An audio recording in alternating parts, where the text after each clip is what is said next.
Vous vous demandez qu'est-ce qui va être diffusé à la TVC pendant cette programmation d'hiver-printemps 2026? J'ai la personne pour répondre à ces questions. Francis Pelletier, directeur de la TVC. Merci beaucoup de venir nous parler de ce téléhoraire. Ça fait plaisir, Carl. J'aimerais commencer, là.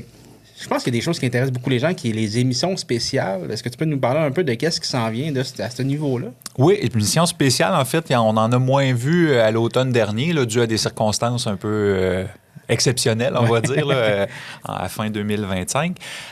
Donc, mis à part toutes les choses, les émissions que les gens sont habitués de voir sur nos ondes, c'est-à-dire Info.tvc, qui est la source de nouvelles, d'actualités matapédiennes dans le coin, la messe, l'Évangile Notre Espoir, le télé-bingo tous les dimanches. Hein, d'ailleurs, manquez pas celui de dimanche, 1er du mois. Il y a 1 000 $ pour la carte pleine.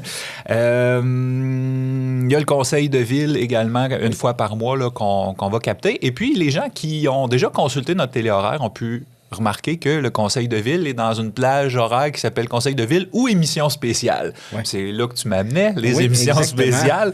Donc, effectivement, on revient avec ça. Donc, les émissions spéciales, c'est généralement des choses qu'on a captées dans le milieu qui arrivent de façon spontanée où est-ce qu'on va aller mettre une caméra puis on va donner la chance aux spectateurs de la TVC de pouvoir revoir ça. Donc, à compter de ce vendredi qui s'en vient, on est quoi aujourd'hui, là, déjà? Oui, on est déjà le 27. En tout cas, ça va être à compter du vendredi 13 janvier. Oui.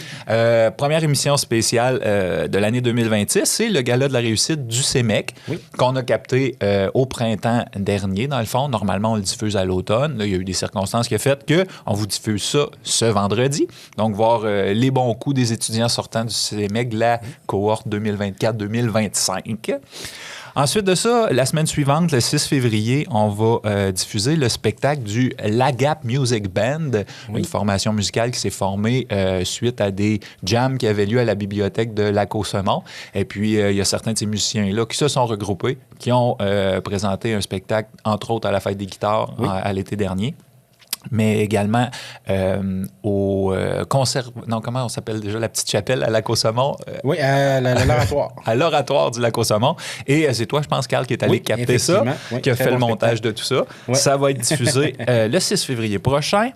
Quand je donne une date, le 30 janvier, le 6 février, c'est la journée de la première diffusion, mais il y a une diffusion pratiquement à chaque jour de la semaine de ces émissions-là. Donc, si vous voulez savoir à quel moment exactement, c'est simple, vous vous rendez sur notre site Internet. Il y a un onglet téléhoraire, vous cliquez là-dessus, vous allez voir pour les abonnés de Cogeco à quel jour est-ce que ça joue exactement, à quelle heure sur la chaîne 4 de votre télé. Mais si vous n'êtes pas avec Cogeco, vous cliquez tout simplement dans le téléhoraire, puis ça va vous amener directement à la liste des émissions spéciales et vous allez pouvoir voir ce qui est sorti là. Sinon, sur le site Internet, dans la section émissions, vous cliquez là-dessus également, émissions spéciales, et là, les plus récentes apparaissent par... Les plus récentes arrivent en haut, dans le fond, plus qu'on descend, exactement. Plus on descend, plus c'est des vieilles. Et puis après ça, 13 février, on a le retour de Choc Éclectique, qui est le podcast que tu animes, mon cher. Ben oui, j'ai eu Nick Michaud, qui est un illustrateur. Là. On a parlé dernièrement pour une sortie de BD. Je l'ai eu pour discuter plus longuement avec lui, puis on va voir aussi, là, ça va sûrement être diffusé juste en avril. Je me fais au calendrier. Il va y avoir Caroline Pelletier, que je vais faire aussi bientôt, là, qui est membre de notre mais une femme très, très, très impliquée, oui, dans son milieu à Lac-aux-Sements. Ouais. Donc, voilà. Puis après ça, on a à chaque mois, dans le fond, le vendredi suivant la séance du Conseil de ville, le Conseil de ville d'Amqui va être diffusé. En banque, là, dans les émissions à venir, à plus long terme, on a un documentaire dans lequel la TVC a été impliquée, un documentaire d'une autre télé communautaire du Québec qui s'appelle Proche de notre monde, qui parle de l'importance des télés communautaires dans leur milieu. On a la veillée historique de Lac au Saumon qui a été captée il y a une semaine et demie de cela. Super intéressant sur les origines, le pourquoi du village et tout ça. Ça va vous être présenté plus tard au mois de mars. L'amour du rock, le spectacle L'Harmonie de Cause Abscale qui s'en vient à la Saint-Valentin. Là, il n'est pas encore capté officiellement. Non, mais il sera capté le 14 février, 19h30. Vous pouvez y être en direct si vous voulez. Ça va être rediffusé plus tard en mars. Ensuite, en banque, on a aussi un spectacle Everly Love qui a été présenté par Éric Labbé, originaire de la Matapédia, qui était à Diffusion Mordicus dimanche dernier. Marcoux aussi. Avec Alexandrine Marcoux. C'est Mec en spectacle, une captation qui s'en vient cette semaine, qu'on va vous diffuser plus tard. Et il va s'ajouter à ça différents autres événements qu'on captera là, dans les prochaines semaines puis qu'on aura le plaisir de vous présenter.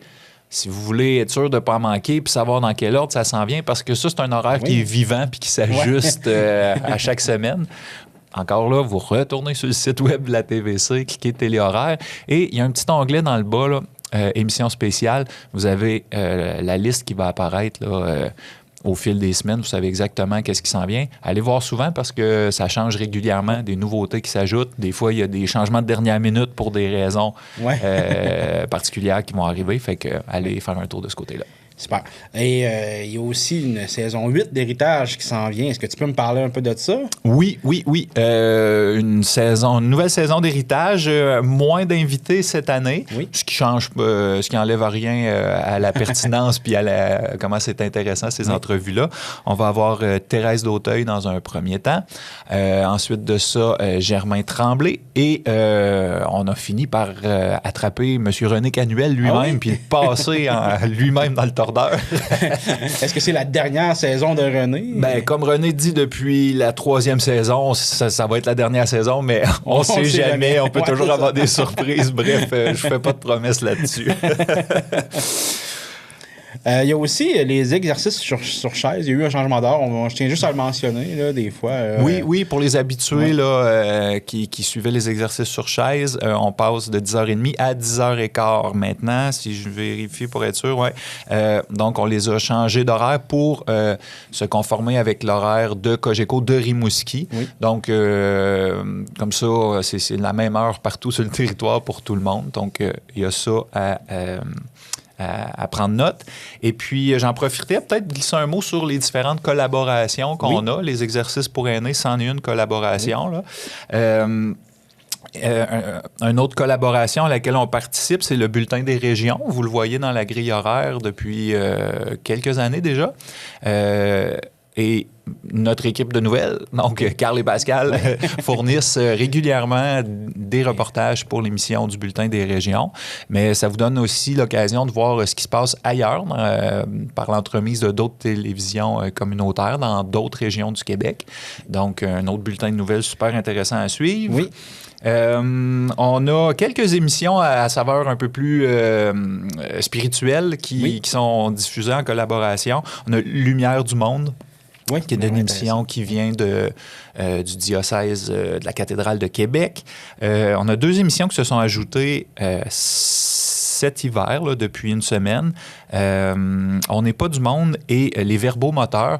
Les émissions plus de discussions philosophiques, à saveur un peu religieuse aussi, là, de foi chrétienne, on va dire, là, mais très, très d'actualité. Là. On va parler de la démission de François Legault, pourquoi est-ce qu'on mangerait ou on mangerait pas de viande en 2026, des sujets vraiment où ce qui peut avoir des débats d'idées super intéressants. Ensuite de ça, Vocation Nature, qui est une collaboration de la région là, avec les gars de Saint-Vianney, qui est toujours en rediffusion. Donc, les amateurs de chasse, de pêche, de trappe, vous pouvez être servis avec ça. Puis également, je vais terminer avec ce qu'il y a sur le réseau de Cogeco. Parce qu'il y a quand même des choses vraiment intéressantes qu'on peut voir de ce côté-là.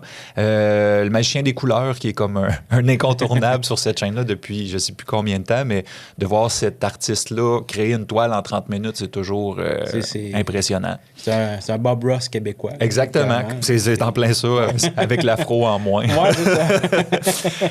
Il y a une émission de slam qui fait son entrée également également sur les ondes pour les amateurs de culture. Le Ninja aussi, des compétitions de Ninja Warrior. Oui, Il y a un oui. championnat canadien qui a eu lieu, je pense que c'est dans le bout de Saint-Hyacinthe. Donc, on a des images de ça. Super impressionnant de voir les jeunes et moins jeunes faire ces parcours-là d'habileté. Ensuite de ça, qu'est-ce qu'on a d'autre? Une émission qui s'appelle Dehors, la tablée locale, donc des trucs plus locaux. Les différents connectés Matane, Rimouski pour les gens qui s'intéressent à ce qui se passe autour. Et Courant d'affaires, ça c'est une émission plus d'entrepreneuriat. Oui. Bref, il y a beaucoup de variétés, fait que je vous invite à explorer toutes ces choses-là.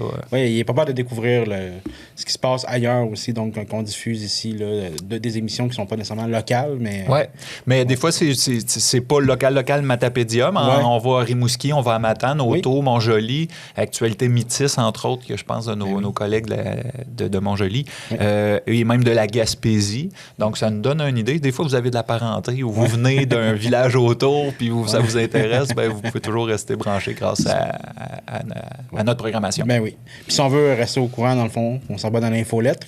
C'est vraiment peut-être la meilleure façon de suivre ce qui se passe ici. Donc, elle a été remise en branle dans les dernières semaines. Oui. Vous vous rendez encore une fois sur le site Internet. Normalement, il y a un pop-up qui va vous apparaître pour vous abonner à l'infolette. Autrement, c'est possible de le faire. Là. Il y a des boutons là, pour s'inscrire un peu partout. Allez-y, comme ça, vous allez avoir régulièrement, là, je ne dirais pas encore chaque semaine, là, mais au moins 2 fois par mois, vous allez avoir dans votre boîte courriel une lettre qui rentre avec ce qui se passe à la TVC, nos bons coups, les émissions qui s'en viennent. Et juste avec un clic, ben, vous pouvez vous rendre directement sur notre site web pour visionner les émissions qui vous intéressent. Donc, c'est super facile, en fait. Merci beaucoup, Francis. Ça me fait plaisir, mon cher.